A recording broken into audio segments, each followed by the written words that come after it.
Well, as I pointed out at the beginning of my talk, it does seem to be changing because of what you came up with on Buster Jangle. Further, the committee relied exclusively on governmental sources instead of their own faculties to reach this conclusion, considering all the information available about these tests, which is now apparently being rectified. Can you imagine the uproar that would ensue when participants in the other test series learned that the tests they were in were not considered experimental? Well, now you've opened a Pandora's box by coming up with the evidence about Red Wing. So documentary material that is in our favor. Documentary material has been presented to this committee stating that urine samples were to be obtained from all the test participants, which of course were not obtained from the vast majority of the test participants. Why are urine samples taken? Are they taken to see how much radiation remains in the body? Are they taken to determine how the ingested radiation affects the subject's health? We think the urine samples, if they are taken, have been taken, were to determine that how little was left in the body, despite the damage what was excreted previously caused. I was a test participant in Operation Crossroads at Bikini in July 1946. One of my crewmates recently informed me, I hadn't seen him for years, recently informed me that he was told not to look at the atomic detonation because he might suffer serious radiation injury. I'm talking about Test Able, the bomb that shows on the cover of this newsletter.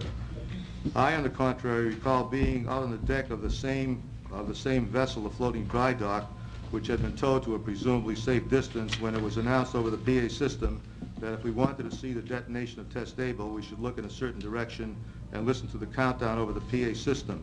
We were not issued protective goggles, even though I later learned that a special directive to that effect had been issued to all the ships assigned to the test. When the countdown reached 0, I saw the flash on the horizon, and we immediately reversed course and headed back to Bikini. We entered the lagoon the next morning, anchored, and proceeded to work on damaged target ships. As before the test, when work was over, we stripped down and dove into the contaminated lagoon for our usual refreshing swim. Nobody told us that the lagoon water might be contaminated with alpha particles.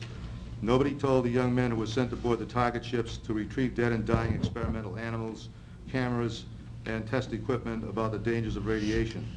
Why were some of the target ships quote-unquote decontaminated and declared Geiger sweet as opposed to Geiger sour when they were really not,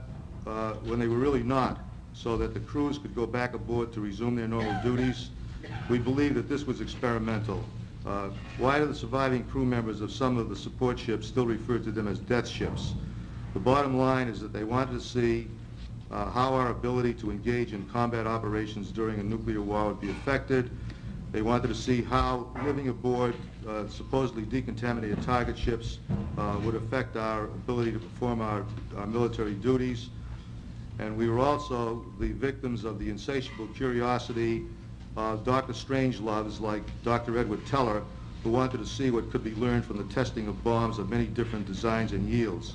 Just as John Deutsch lied on 60 Minutes the other night, Pentagon spokesmen have been lying for decades about the real effects of radiation on the hundreds of thousands of servicemen who were exposed. I rest my case. Thank you, Mr. Rosen.